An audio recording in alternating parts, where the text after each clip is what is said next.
14 de março. Ninguém se dá conta de que uns dias pra cá eu ando aérea o tempo todo. Não consigo prestar a mínima atenção ao que faço. Meus gestos são guiados somente pelo hábito. Tenho vontade de ficar quieta. Se pudesse, permaneceria horas e horas deitada na cama pensando, mesmo sem seguir um pensamento preciso. Gosto de me perder na certeza de estar viva. Sinto sempre uma presença afetuosa no ambiente, um olhar condescendente. Quando estou em casa, vou muitas vezes até a janela como se esperasse avistar alguém passando na absurda esperança de me ver. O ar ao redor tem um vigor novo e as coisas adquiriram novos atrativos a meus olhos. Já não estou cansada e, ao contrário, agrada-me que o dia comece. Cada dia me parece convidativo. Já me aconteceu sentir-me assim antes, sobretudo aos domingos. Algumas vezes que o tempo estava bonito e o verde das árvores vibrava ao sol, mas eram breves instantes e o dia logo voltava a ser semelhante a todos os outros. Pesado. Contudo, meu jubiloso estado de espírito é perturbado pelo temor de que Michelle e os meninos descubram que estou diferente e que, guiados por essa descoberta, encontrem o caderno. Para evitar que me vigiem, eu os vigio continuamente. Se escuto Mirella abrir o armário, vou ao encontro dela e lhe dou a mesma aquilo que busca. Repreendo Michele e Ricardo sempre ao pegarem alguma coisa, deixarem tudo desarrumado. Prefiro que vocês me peçam. Repito que precisaríamos mudar de casa, porque esta ficou muito pequena, mas na verdade é porque quero ter um quarto meu. Pela primeira vez, vislumbro com alívio a partida de Ricardo para a Argentina, imaginando que poderei usufruir do aposento que ele ocupa. Às vezes, perdida nesses pensamentos, é como se eu não estivesse em casa, e me espanta que não se deem conta. Ocorre-me considerar que se eu tivesse sido sempre assim, distraída, se sempre estivesse privado de minha participação em suas vidas, eles nem sequer teriam sofrido, e isso me revolta. Não admito que possam abrir mão da minha presença, seria como reconhecer que meus sacrifícios foram inúteis. Tenho a impressão de que alguma coisa mudou até no aspecto físico. Estou rejuvenescida, eu diria. Ontem tranquei a porta do quarto e fui me olhar no espelho. Não fazia isso há muito tempo. Estou sempre apressada. No entanto, agora consigo tempo para me ver no espelho, para escrever o diário. Me pergunto como é que antes eu não conseguia. Examinei longamente meu rosto, os olhos e minha imagem me comunicavam uma sensação de alegria. Por brincadeira, experimentei um penteado novo e depois voltei ao habitual, mas tinha a impressão de fazê-lo pela primeira vez. Não vi a hora de Michele voltar, só que ele voltou mais tarde do que de costume. Estava cansado, nervoso. Logo perguntou se Clara havia telefonado e, quando respondi negativamente, não escondeu seu mau humor. Eu o aconselhei a não se amargurar e, se afinal não conseguir vender o argumento, até agora fomos adiante sem esperanças nos ganhos imprevistos no cinema. Recordei-lhe que ele havia dito que o escrevera como alguém joga na loteria. Queria reanimá-lo e, por isso, observei que estamos numa posição privilegiada em comparação a muitas outras famílias. Os meninos já estão grandes, tomaram seu próprio rumo e isso é o que importa. A nós dois, a esta altura, basta pouco. O dinheiro não é a coisa mais importante, eu lhe dizia, mas nunca ousaria lhe dizer o que considero mais importante do que o dinheiro. Contudo, não pude deixar de lhe perguntar sobre o vestido que eu estava usando e que nestes dias foi reformado. Até Mirella o achou gracioso. Ele respondeu que eu estou sempre muito bem. Acha mesmo, Michele? Perguntei. Olhando-me no espelho de esguelha, não consigo evitar certo coquetismo, mas no fundo me envergonho. Michele nunca fez caso disso. Somos casados há muitos anos, nos identificamos a tal ponto um com o outro que quando estamos juntos ele fica inteiramente à vontade, como se eu não estivesse ali. Esse pensamento, que sempre me deu um grande consolo, agora, ao contrário, me entristece. Às vezes penso que talvez fosse bom se Michelle encontrasse o caderno, mas se vou dormir com essa ideia, acordo sobressaltada ao mínimo ruído. Ele o achou, penso, e tenho vontade de fugir, não sei para onde. A janela é alta, moramos no terceiro andar. Depois me tranquilizo, mas fico acordado por muito tempo. Ouço os sinos baterem as horas em meio ao silêncio. Bastaria que eu pudesse falar com alguém da existência deste caderno e o sentimento de culpa que me oprime se dissiparia. Às vezes vou visitar minha mãe, determinada a lhe contar. Ela sempre me sugeria anotar minhas impressões cotidianas quando eu era criança. Queria também lhe falar da tarde de sábado, ou melhor, é disso que eu gostaria de falar, mas ainda do caderno. Mas não sei por que, assim que eu entro e começo a me queixar de Michelle, de seu humor, sua indiferença ante aos problemas dos meninos, de uns tempos para cá minha mãe o ofende, embora até então fizesse sempre o contrário. Talvez seja por espírito de contradição. Ela nem me olha, senta-se diante de mim, trabalhando, ereta, impassível, e sua atenção se dirige severamente aos pontos no tecido. A casa é cheia de seus bordados. Há inclusive duas grandes poltronas cobertas por um seu trabalho paciente e meticuloso. Ela o fez tempos atrás, eu era criança. Deve ter levado anos, e de fato me lembro a miúde dela trabalhando nisso, bela, ainda jovem, a fronte sombreada pelos cabelos negros. Mantinha sempre ao seu lado um cesto cheio de linhas meadas de seda brilhante e multicolor que me fascinavam, só que não me era permitido tocá-las. A cada verão, ela cobre as duas poltronas afetuosamente com forros brancos. A cada outono, volta a descobri-las e lhes tira o pó com cuidado. Sempre conta que, em um dia de trabalho, só conseguia fazer uma folha ou as pétalas de uma flor. As poltronas são muito bonitas, mas nenhum de nós jamais ousou sentar-se nelas. Elas nos intimidam. Até hoje, ela continua trabalhando incansável. Centros de mesa, almofadas, descansos para copos, sempre me dá alguns de presente e já não sei onde guardá-los. Fico pensando que seria mais útil se ela fizesse suéteres para os meninos. Saio da casa da minha mãe com alívio e até um pouco irritada. Talvez porque ela mantenha as venezianas fechadas e agora que é primavera, não me agrada ficar no escuro. Sigo a pé, quase tentando com isso esgotar o desejo que sinto de falar do caderno e do sábado.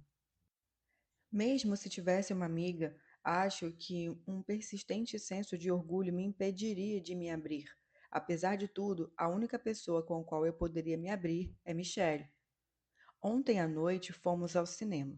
Ele diz que precisaria ir com frequência para se manter ao corrente e que aquele era um filme do qual Clara havia falado com entusiasmo. É a história de duas pessoas que se amam, mas como ele é casado, são obrigados a se deixar. A certa altura, vemos os intérpretes se abraçar, dar um beijo demorado, olhos nos olhos, e voltar a se abraçar, a se beijar longamente. Eu sentia vontade de desviar os olhos da tela e me sentia perturbada como nunca me aconteceu, embora hoje em dia seja comum assistir essas cenas no cinema. Parecia-me, contudo, que aquela era uma ousada e muito ousada história. Não deveriam tê-la permitido, preocupando-me, sobretudo, o efeito que ela pode ter sobre os jovens. Parte da história acontece em Capri. Os dois protagonistas velejavam, nadavam e, por fim, seminus, deitavam-se numa grande jangada ao sol. Tinham os cabelos molhados, riam, ele se sorguia num cotovelo e se inclinava sobre ela para beijá-la. Essa cena me provocou um incômodo insuportável. Talvez Michele também sentisse o mesmo, porque nos olhamos de relance, espiando as nossas reações. Eu sorri com leve ironia, balançando a cabeça em sinal de desaprovação. E ele fez um gesto vago, com o mesmo significado. Mas depois tive a impressão de haver sido covarde, e essa impressão me deixou numa grande melancolia. Houve até um momento em que meus olhos se encheram de lágrimas. No final, quando as luzes se acenderam, me senti constrangida como se estivesse nua. Bem, não é grande coisa, disse Michele, levantando-se e vestindo o casaco. A sala estava se esvaziando. Ouvia-se o deprimente ruído das poltronas sendo levantadas. Realmente não é, comentei. Voltamos para casa em silêncio, mas era justamente aquele silêncio que nos embaraçava. De vez em quando o interrompíamos deliberadamente, mas logo caímos nele noutra vez. Eu perguntei: Está com a chave? E uma vez em casa nos perguntamos: Que horas são? Deu corda no despertador? Ambos fingíamos desenvoltura, mas eu sabia quais eram os pensamentos dele e ele também conhecia os meus, eu tinha certeza. Gostaria de lhe falar, de ser franca, mas uma coisa me retinha, praticamente me amordaçava. A desesperadora certeza de que já não bastavam as palavras para superar o silêncio que foi se acumulando entre nós, dia após dia, e que a esta altura é um obstáculo intransponível. Michele, comecei sem saber exatamente o que diria. Por sorte, ele me interrompeu de imediato. O tempo já esquentou, disse, e sua voz estava abafada. Talvez seja bom deixar a janela aberta. Apagamos a luz pouco depois. Um poste se acendera na rua, um poste solitário que espalhava um bruxileiro turvo e amarelado. Ouviam-se raras vozes, passos e depois o silêncio retornava angustiante. Eu ansiava pela chegada do sábado. Via-me entrando lépida na sala do diretor. Ele já estava à minha espera. Via-me de pé diante de sua escrivaninha, dizendo-lhe séria: Sou uma mulher honesta. Achava que o senhor tinha compreendido isso. Após tantos anos.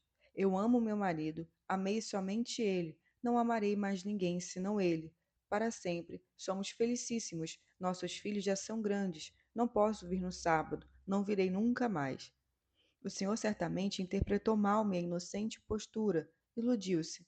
Vim para lhe dizer isso, mais nada. Mas me parecia vê-lo espantado com as intenções que eu lhe atribuía.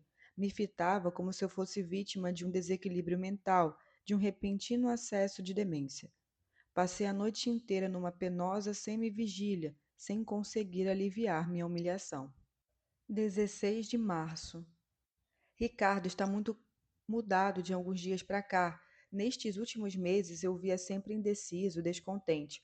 Agora parece ter adquirido uma força nova, uma nova confiança no futuro e em si mesmo.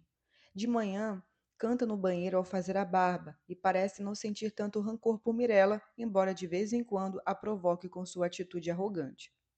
Tudo isso se deve a Marina. Fui obrigada a lhe prometer que logo a convidarei para almoçar num domingo, a fim de que seu pai a conheça. Mas acrescentei que será conveniente esperar até que ele tenha uma resposta a respeito do argumento cinematográfico. Ricardo desaprova essa nossa iniciativa do pai. Diz que não devemos nos preocupar com o futuro. Ele logo terá condições de nos mandar dinheiro da Argentina. Michele é muito afetuoso com Ricardo. À noite sentam-se e estudam espanhol juntos. Temo que Michele se canse. Emagreceu nestes últimos tempos, está pálido, mas parece contente. Diz que ainda existem muitas coisas no mundo que ele quer aprender. Riem juntos e naquela familiaridade entre os dois, Ricardo parece um homem maduro. Seus gestos adquiriram certa desinibição viril que me intimida. Marina telefona com frequência e já aprendi a reconhecer sua voz. Assim que ela telefona, Ricardo se veste para sair. Você estuda muito pouco, eu lhe digo. Ele me tranquiliza, responde que estuda o suficiente e que sabe tudo, que é facílimo. Depois me abraça e sai, dono do mundo. Não me agrada que tenha sido Marina a lhe proporcionar aquela força que eu não consegui dar em últimos anos, e me pergunto de que modo, com suas escassas palavras, seu rosto imóvel, ela pode ter comunicado a ele tanta segurança benfagesa. Da janela vejo-o correr atrás do bonde, pegá-lo às pressas na curva, e sinto medo. Michele diz que é sempre assim. A única coisa que pode estimular um homem é o amor de uma mulher, o desejo de ser forte para ela, para conquistá-la.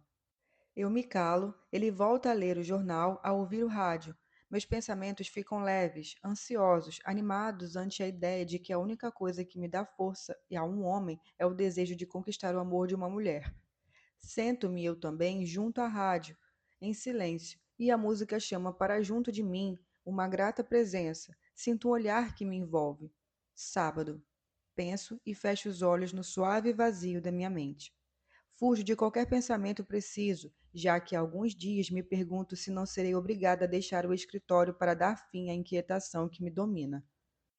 Mas quando imagino não voltar mais àquelas salas, em meio àquelas coisas já familiares, e passar todos os dias fechadas aqui dentro, sozinha, fico aterrorizada.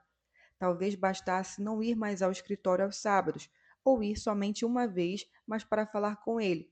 É um homem inteligente, logo compreenderá. Poderei continuar a trabalhar com ele, não posso me privar de sua amizade. Noites atrás, à mesa, Ricardo sustentava que entre homem e uma mulher não pode haver amizade, que os homens não têm nada a dizer às mulheres, porque não existem interesses em comum, exceto alguns interesses determinados, acrescentou sorrindo. No começo, Mirella afirmava o contrário, com seriedade trazendo argumentos válidos com a educação da mulher moderna, sua nova posição na sociedade, mas quando o ouviu rir com aquela irritante risada masculina, perdeu o controle. Disse que essas opiniões talvez sejam sugeridas pelo tipo de mulheres que frequenta. Ricardo ficou pálido e perguntou duramente: O que você quer dizer? Mirella deu de ombros. Ele ficou de pé e repetiu ameaçador: O que você quer dizer? Precisei intervir, como quando eles eram crianças, mas, tal como naquela época, eu tinha a impressão de que Mirella era a mais forte e, por este único motivo, tive vontade de bater nela. 18 de março. Hoje de manhã, finalmente Clara telefonou. Fui eu que atendi e Michele, assim que compreendeu que eu falava com ela, correu na hora e quase não me deixou despedir dela. Tirou o telefone da minha mão. Clara disse que leu o argumento e quer conversar a respeito. Perguntou quando ele podia ir à sua casa e Michele, embora estivesse de hobby, respondeu: Agora, se quiser. Marcaram de se encontrar à tarde. Depois lhe perguntei que impressão Clara lhe havia transmitido sobre o argumento, e ele não soube dizer. Nem tinha pensado nisso, nervoso com o telefonema. De repente, sentiu certo desânimo, disse que se Clara não comentou nada, era sinal de que não tinha gostado, e eu precisei animá-lo. Observei que, pelo contrário, se assim fosse, ela teria preferido dizer por telefone, seria muito mais fácil, ou então teria devolvido o manuscrito acompanhado de uma carta. Ele pareceu se tranquilizar, mas depois teve um súbito ataque de nervos com Ricardo, que se demorava demais no banheiro, cantando, ainda por cima, e isso o deixou mais irritado. Pouco depois, Ricardo saiu do banheiro penteado, perfumado, calmíssimo. O pai queria repreendê-lo, mas eu o impedi, dizendo que não quero ouvir discussões num domingo. Ricardo estava tão contente por ir almoçar na casa de Marina que até esqueceu de se despedir de mim. Quando o procurei para lhe dar um abraço e um maço de cigarros que lhe havia comprado, ele já havia saído. Seu quarto estava desarrumado e vazio. Michele saiu logo depois do almoço, dizendo semente: Até logo, estou indo. E me abraçou apressadamente, como se temesse perder um trem.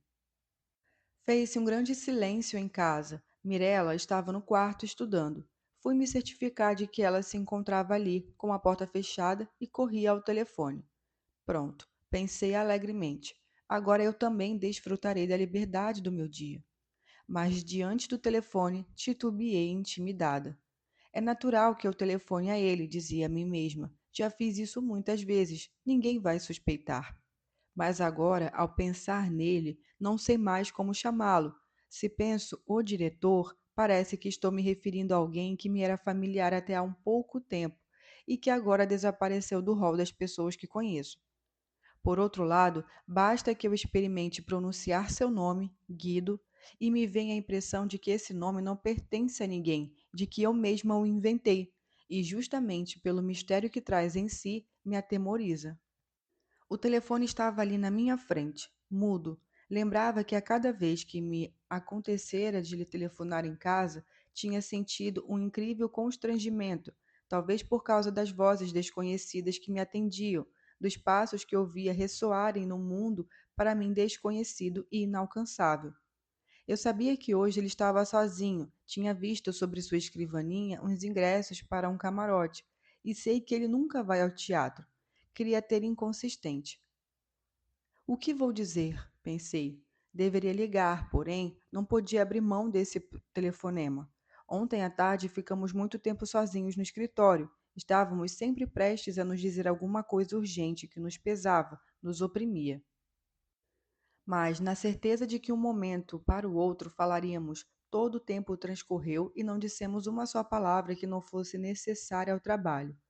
Por fim, essa enervante expectativa nos provocou quase uma leve irritação, até o momento em que ele me acompanhou à porta. Ambos esperávamos começar a falar. Ele me perguntou o que eu faria hoje e ressaltou que estaria livre, ficaria em casa. Depois, ao nos despedirmos, segurou demorosamente minha mão Eu empalideci, temi que ele dissesse alguma coisa, e, embora desejasse isso ardentemente, fugi, rápida, pela escada. Fiquei muito tempo diante do telefone, agora há pouco. Parecia-me que ele podia me ver. Talvez estou livre, eu queria dizer. Vamos sair. Enquanto pensava essas palavras, olhava pela janela o céu azul, leve, colhia todas as promessas ilusórias da estação. Preciso vê-lo, eu pensava. Preciso falar com ele, dizer-lhe uma coisa. Dizer o quê? Me perguntava. O quê? E depois levei as mãos à testa. Louca, murmurei, balançando a cabeça. Louca, repeti, compondo o número dele no vazio, sem girar o disco do telefone. Tenho muita roupa para passar. 20 de março. Ao escrever a data de hoje, de repente me dou conta de que estamos na véspera da primavera. Hoje de manhã, no escritório, eu tinha deixado a janela aberta e escutei subirem do jardim, no silêncio da manhã ainda álgida, as tímidas vozes dos passarinhos. Como na época no colégio, me perdi nas modulações daquelas vozes como num labirinto de verdor. Precisei fechar a janela para voltar ao trabalho. Minha mãe repete sempre que nosso humor depende da estação. Até agora eu julgava que esses são adágios dos velhos, que não têm outras causas às quais atribuir seu estado de espírito. Mas pouco a pouco vou me convencendo de que é verdade. Até Michele está nervoso, distraído. Participar de nossas conversas lhe custa esforço. Quase me parece ter em casa um pensionista que paga de bom grado para viver comigo e com os meninos, desde que desfrute de sua legítima liberdade. Clara disse que o argumento é interessante, mas por vários motivos de difícil realização, é preciso corrigi-lo antes de apresentá-lo ao produtor. Ela foi muito gentil, ofereceu-se para ajudar Michele a fazer as alterações necessárias. Michele voltou à casa dela ontem, porque era feriado, e voltará de novo na quinta-feira à noite. Ele disse que deveria ficar contente. Clara poderia ter achado ruim o argumento e não voltar a falar disso, mas não consigo convencê-lo. Com muita frequência, olhando ao redor, ele fala da decoração da casa dela, e eu intuo que não é a casa, mas Clara que ele admira. Mesmo sabendo estar cometendo um erro, disse que ele não pensava assim algum tempo atrás e que, ao contrário, muitas vezes desaprovava o comportamento dela e sua separação do marido. Michele respondeu que a esta altura nada disso ainda tem importância e começou a falar com desprezo do marido de Clara, embora ele seja seu amigo dos últimos tempos. Dizia que Clara fez muito bem, jamais poderia se adaptar a uma vida medíocre, a um homem medíocre. Citava os sucessos dela e o dinheiro que ganha, enquanto o marido jamais conseguiu sair do empreguinho do qual foi admitido assim que se formou. Existe um direito, dizia Michele, que deriva do valor intrínseco de cada um de nós. Então, aquilo que para um pode ser culpa, para outros não é. Há um momento na vida em que é preciso ter consciência da própria condição e afirmá-la. Esse é também um dos nossos deveres. Estive prestes a lhe perguntar se havia aprendido tudo isso com Clara, mas o tom em que ele falava me impediu. Ele parecia dizer frases que repetira incontáveis vezes para si mesmo e que agora via claramente como se estivessem escritas num livro. Levada por um temor instintivo, observei que Clara, se por um lado conquistou a independência e também a fama e o bem-estar material, por outro perdeu algo mais importante. Perdeu o quê? Ele perguntou, incrédulo. Com um sorriso que pretendia ser condescendente e que, no entanto, a minha revelia estava imbuído de soberba, eu disse que as pessoas falam dela como se uma mulher que teve muitos amantes. Michele começou a rir. E daí? Perguntou. Clara é uma mulher livre, ainda jovem, não prejudica ninguém. Eu queria replicar que ela prejudica a si mesma, mas sentia que não era um princípio moral que me fazia falar desse modo, e sim uma animosidade mesquinha contra alguma coisa que me parecia injusta na minha vida. Perguntei-me se Michele pensava mesmo aquilo que dizia ou se queria somente defender Clara. Suas palavras, porém, me perturbaram e ainda me perturbam profundamente. Não me contive e repeti que Clara tem a minha idade e disse isso com doloroso propósito de me ferir. Michele afirmou que o conceito de idade é relativo à atividade que desempenhamos e citou atrizes e homens de Estado. Entendi, retruquei. Então, se a reputação não importa e uma mulher de 40 anos é livre para agir como uma mocinha em busca de marido, se você mesma aprova tudo isso, significa que eu também poderia. O que é que tem a ver? Ele me interpretou imediatamente no tom de reprimenda irritada. Como pode comparar seu caso com o de Clara, mamãe? Você tem um marido, dois filhos já grandes. Clara é sozinha e todos sabemos como é o mundo do cinema. Mentia como se mente às crianças e de repente compreendi que não era a primeira vez que ele me falava assim. É desde sempre, ou pelo menos há tantos anos, que já esqueci qualquer outro modo seu de falar. E ao lhe responder docilmente, admitindo que meu caso é diferente, eu também mentia, por temor a ele, a seu julgamento. Ele se aproximou de mim, me fez uma carícia. Você compreende, não? Perguntou, e eu assenti, mas talvez pela mentira ou talvez porque confusamente intuía que ele tinha razão. Sentia nascer em mim uma irrefável melancolia. Também temo que meu modo de ser já não tenha valor aos meus olhos, uma vez que lhe parece natural.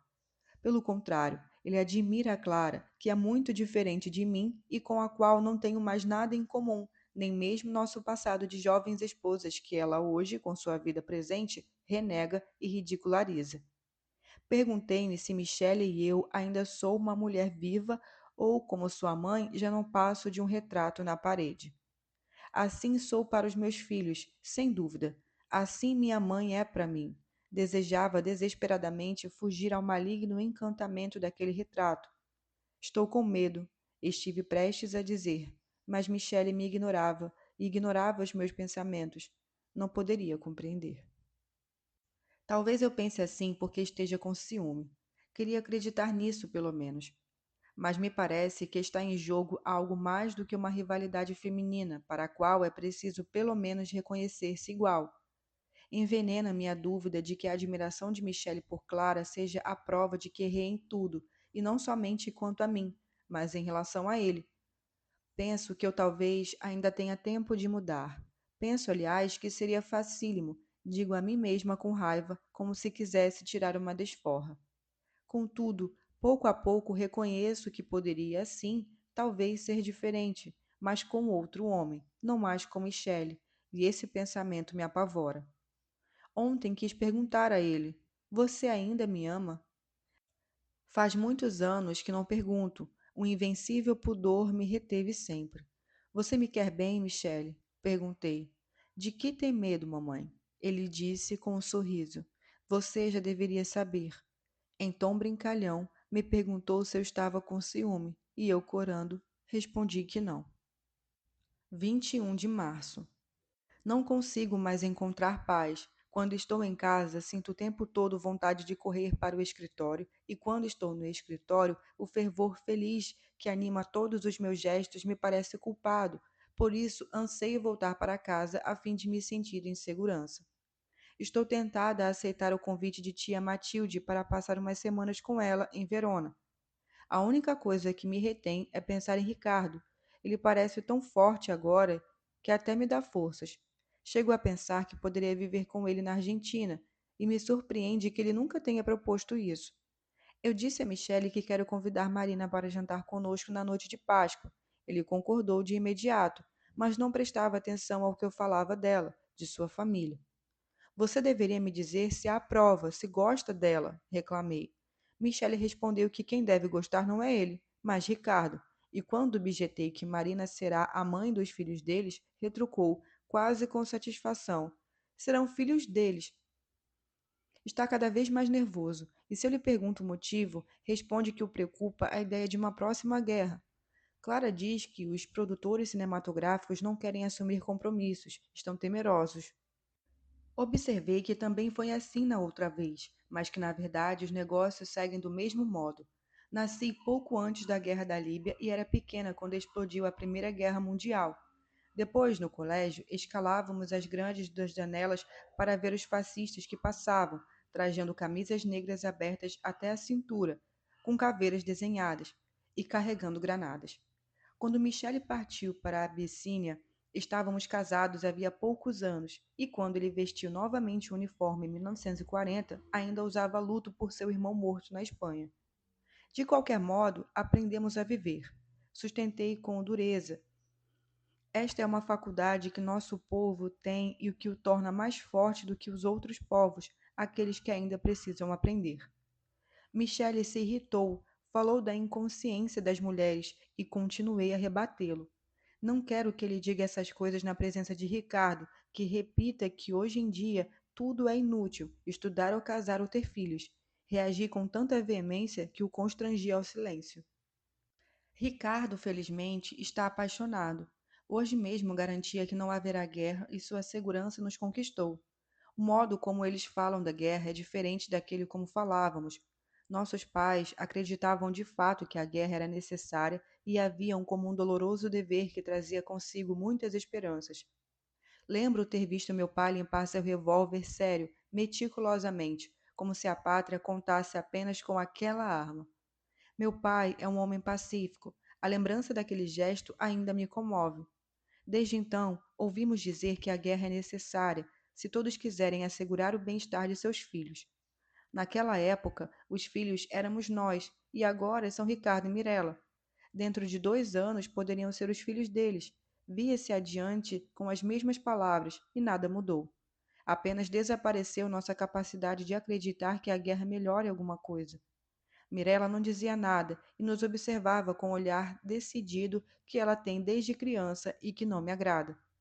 Escutava o irmão garantir alegremente que não haverá guerra, que ele irá para Buenos Aires e depois voltará para casar. Ricardo citava até um artigo muito tranquilizador que havia lido. Mirella perguntou: "Em que jornal?" E ele respondeu que não lembrava. Tinha lido na barbearia. Suspirei. Esperemos que sim. Mirella observou que eu me entrego à esperança sem raciocinar. Você está convencida de que a guerra não servirá para nada, dizia. E, no entanto, não se pergunta, não procura compreender por que há sempre guerras e gente que morre. Respondi que são os homens que devem pensar nessas coisas. Ricardo se voltou para a irmã e disse que ela talvez compreenda tudo isso melhor do que ele, ou do que seu pai, ou do que a pessoa que escreveu o artigo, ou até mesmo do que os homens do governo. Se você sabe, por que não nos explica? Ele perguntou num tom falsamente cortês. Eu sei, ela explicou com teimosia infantil. Sei muitíssimo bem. É porque muita gente como você se limita a esconjurar a guerra em vez de tentar compreender. Ricardo começou a rir e eu tentei mudar de assunto. Os dois são meus filhos e quando brigam é como se alguma coisa também brigasse dentro de mim. Dois tipos de opostos do meu sangue. Ademais, muitas vezes Ricardo se encarniça como Mirella só porque ela é mulher. Perguntou-lhe se é para tentar entender essas coisas que ela frequenta boates de luxo e passeia no carro toda noite. Ela respondeu duramente que sim, que é também por isso e que de fato somente fora desta casa começou a sentir vontade de compreender. Então Michele deu um soco na mesa e bradou: Chega, Mirella, chega, vá para o seu quarto. Por enquanto, Mirella fitou o pai, hesitante, e depois o irmão, o qual, olhando o vazio, acendia lentamente um cigarro. Ela queria replicar, seus olhos estavam cheios de lágrimas, mas dominou sua violência habitual e saiu. Caímos num silêncio glacial. Depois Michele também acendeu um cigarro e me pediu: Mamãe, vá dizer a ela que esta deve ser a última vez e que eu não admito. Não admite o quê? Perguntei. Michele hesitou um momento diante da minha pergunta, precisou e respondeu: Que não admito esses modos. Mirella não disse nada de grave, objetei timidamente. Chega, ele repetiu severo. Não admito esses modos revolucionários, nem o tom condescendente que ela usa para falar comigo. Lembre a ela que eu sou o pai e tenho 50 anos. Mirella estava sentada no divã em seu quarto. Quando entrei, nem levantou a cabeça, que estava apoiada nas mãos. Sentei numa cadeira no canto e fiquei olhando-a. Sobre o divã já estava estendida sua camisola branca, uma camisola de menina. Eu nunca entendi Mirella, ao passo que sempre entendi o Ricardo. Às vezes penso que se ela não fosse minha filha, Para mim seria difícil lhe querer bem. Ela não se contenta em se deixar levar pela vida, em ser amada, como eu era na idade dela. Talvez seja porque os estudos para as moças eram muito diferentes naquela época. Eu jamais pensaria em ser advogada, e estudava literatura, música, história da arte. Só me fazem conhecer aquilo o que é belo e doce. Mirella estuda medicina legal, sabe tudo. Os livros eram uma dificuldade que precisei vencer aos poucos com o tempo. A ela, porém, dão aquela impiedosa força que nos separa. Mirella, eu disse, e ela levantou a cabeça.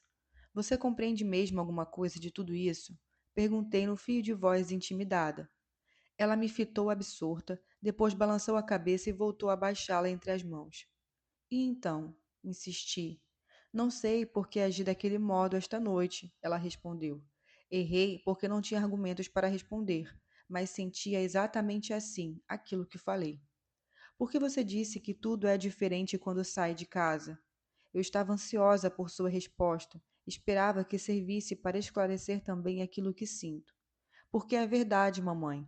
Porque antes eu não conhecia outra vida além da nossa. Talvez também porque tenha visto os ricos de perto e os pobres nunca deveriam ver o dinheiro muito de perto. Impressiona muito, dá medo. Está ali todo o mal, mamãe, o motivo de tudo. O erro está ali. Ali, aquilo que eu queria conseguir ver claramente, que é preciso compreender. Perguntei se ela se referia à guerra. Ela disse que sim, à guerra e também a muitas outras coisas que estão nela, e em mim, e em Ricardo e no pai, todas a consertar. Eu não sabia a que coisas ela aludia e a olhava com espanto e temor. Contudo, pela primeira vez senti aquilo que muitas outras mães me dizem sentir e que eu nunca havia sentido: o desejo de transferir tudo da própria vida para a vida dos filhos, até as esperanças. E talvez justamente para aqueles diferentes de nós, nos quais não nos reconhecemos. Veja se consegue compreender, murmurei. Para mim, acho que é tarde demais. 22 de março. Esta noite, Michele foi à casa de Clara e Mirella também saiu. Eu havia lhe pedido que ficasse em casa, pois é quinta-feira santa. Ela disse que a esta altura não podia adiar. Eu também desejava que ela ficasse porque queria lhe falar. Nunca tive ideias próprias. Até hoje me apoiei numa moral aprendida quando criança ou naquilo que meu marido dizia. Agora pareço não saber mais onde está o bem e onde está o mal. Não consigo mais compreender os que me circundam, e por isso aquilo que eu acreditava ser sólido em mim também perde consistência. Relembro o dia de hoje avidamente, procurando interpretar o significado oculto de cada olhar, de cada palavra. Pergunto-me se foi realmente porque desejava trabalhar no memorando urgente que ele pediu a Marceline e a mim que fôssemos ao escritório, embora seja quinta-feira santa. Marceline, mesmo sabendo que receberia pelas horas extras, estava furiosa. Trabalhava de má vontade. Ao copiar, cometia inúmeros erros. Ela é muito jovem. Quando o diretor lhe disse que não precisava mais dela, saiu quase sem se despedir. Eu estava arrumando os papéis quando ele entrou na sala. Então, de repente, pelo olhar, tive a certeza de que o memorando era um pretexto. Havia intuído desde que, ao liberar Marceline, ele me pediu cortesmente que ficasse por mais alguns minutos. Como sempre, eu dissera a mim mesma que se de fato ele tivesse algum interesse em mim, já teria me dito, não aguentaria ficar calado. Mas agora compreendo que de algum tempo para cá me tornei outra, e por isso lhe pareço uma pessoa nova. Ao vê-lo entrar, fiquei atordoada, peguei o casaco para ir embora, e ele disse: Espere mais um momento, por favor. E em seguida, depois de uma pausa, sábado não poderemos nos ver, é a véspera da Páscoa. Pendurei de volta o casaco e me deixei cair na cadeira atrás da escrivaninha, como se dissesse: Aqui estou. Havia deixado em cima da escrivaninha minha velha bolsa ornada por uma inicial, presente de Michele em um de meus aniversários. Ele tentou e sentou diante da escrivaninha com um suspiro de bem-estar. Ficamos um tempinho em silêncio. Desfrutávamos do prazer de estar sozinhos. Ele passeava os dedos sobre a inicial do meu nome, como se eu desenhasse, e enquanto isso falávamos coisas sem importância. Nem lembro o que dissemos, lembro apenas do gesto de sua mão. Era como se me chamasse, Isso me dava arrepios, me parecia que aquela mão estava sobre mim, sobre minha pele, e tive vontade de implorar. Pare, pare! Ele disse baixinho, como se lesse uma palavra escrita. Valéria. Depois houve um silêncio, e o eco do meu nome me embevecia. O que está acontecendo, Valéria? Ele perguntou, sem me olhar, fitando sempre aquela inicial. Respondi, não sei, e baixei os olhos. Ele continuava, vamos ser francos? Posso falar? Eu queria dizer que não, pegar outra vez o casaco e ir embora, mas assenti. Tive medo, ele confessou. Ergui novamente o olhar espantada, porque sempre havia pensado nele como um homem forte. Começou uns 2 meses atrás, mais ou menos, quando a senhora me disse, lembra? Que as condições econômicas de sua família pareciam estar melhorando. Eu lhe perguntei quase de brincadeira se a senhora me abandonaria, mas a senhora respondeu séria, como se já tivesse refletido sobre essa possibilidade, e disse, lembro bem, por enquanto não. Imediatamente expliquei que havia respondido assim sem querer, talvez por instinto, considerando que sem uma razão econômica eu não saberia como justificar em casa esta minha atividade pessoal, mas que ao contrário, ele me interrompeu. Sim, sim, compreendo. Aliás, na hora eu mesmo não dei importância a isso. Foi depois, naquele sábado no qual nos vimos sozinhos aqui no escritório por acaso. De repente, enquanto trabalhávamos e eu experimentava uma desconhecida sensação de contentamento, suas palavras me voltaram à mente.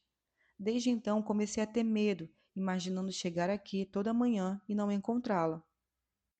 Talvez porque os outros, não vi Marceline, trabalham somente para receber o salário e ir embora. Trabalham comigo como trabalhariam com qualquer outro. Ou talvez porque a senhora saiba tudo sobre o escritório e sabe quanta tenacidade, quanto empenho. Ou talvez não seja por isso, acrescentou baixinho a voz. Em suma, tive medo de olhar e ser sozinho como quando comecei a trabalhar. Pior, até porque hoje não tenho mais aquele entusiasmo, aquela ânsia de chegar que então me sustentava. Não acredito mais em nada. É isto. Compreendi que aqui, sem a senhora, eu estaria sozinho como estou sozinho em casa. No início pensei que fosse um momento de cansaço, que talvez enquanto o gosto de me compadecer de mim mesmo. Mas com o passar dos dias, eu compreendia cada vez melhor como seria a minha vida sem a senhora, Valéria. Senti até um invencível tédio no trabalho e mesmo um tédio da vida. Uma náusea. Compreende? Murmurei. Sim, compreendo. E em seguida, após uma pausa, seria a mesma coisa para mim também. Mal pronunciei essas palavras, ele sorriu trêmulo, emocionado, e experimentei de novo aquela sensação de confiança que só tenho quando estou com ele. Continuamos a falar, e tudo o que ele dizia renovava meu contentamento. Enquanto ele me olhava, eu era jovem, muito mais jovem do que quando entrei no escritório pela primeira vez. Jovem como nunca fui, pois tinha a feliz consciência disso, que me faltava aos 20 anos. Permanecemos um diante do outro, com a escrivaninha entre nós. Havíamos falado assim durante anos, e parecia impossível estabelecer uma confiança diferente daquela agora tão profunda. Ele me estendeu sua mão, eu lhe dei a minha. A escrivania nos uniu, em vez de nos separar. Depois eu disse que já era tarde, eu ainda deveria ir à igreja para o sepulcre. Ele não me reteve. Ambos sentíamos dispor de muito tempo, de longas horas, todos os dias diante de nós. Arrumamos os papéis, fechamos as gavetas, apagamos as luzes como colegas de escola. Vai a qual igreja? Me perguntou na saída. Ele me olhava e eu sentia vergonha do velho sapato marrom que uso diariamente. Aqui perto, respondi, a São Carlo. Perguntou se podia me acompanhar por um trecho. Assim que saímos, quando ainda estávamos esperando o elevador, comecei a ficar constrangida. Não sei definir o que me deu. Eu estava livre dentro de mim, mas fora me sentia atacada. Essa impressão durou até quando já estávamos na rua. Fazia muito tempo que eu não caminhava ao lado de um homem. Hoje é raro eu sair com Michele. As ruas estavam cheias de gente que se dirigia indolentemente em uma igreja a outra. Parecia me sentir quase como se fosse levado pelas vestes dessas pessoas o odor de flores apinhadas, de círios, o odor do dia do sepulcro. das minhas lembranças de colégio. Muitas mulheres usavam preto e tagarelavam excitadas, baixinho, como nos funerais.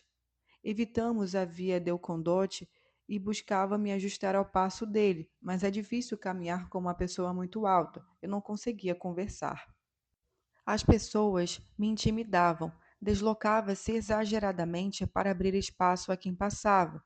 Eu olhava enternecida, sorrindo, e o guiava pelas ruas que desde sempre são minhas amigas. Até amanhã de manhã, ele me disse quando por fim alcançamos a escadaria da igreja, como uma ilha a qual tivéssemos chegado a salvo. Tirou o chapéu, dando uma rápida olhada ao redor. Boa noite, Valéria, murmurou. Beijou minha mão. Eu não o reconhecia naquelas palavras, naquele gesto, mas fiquei feliz.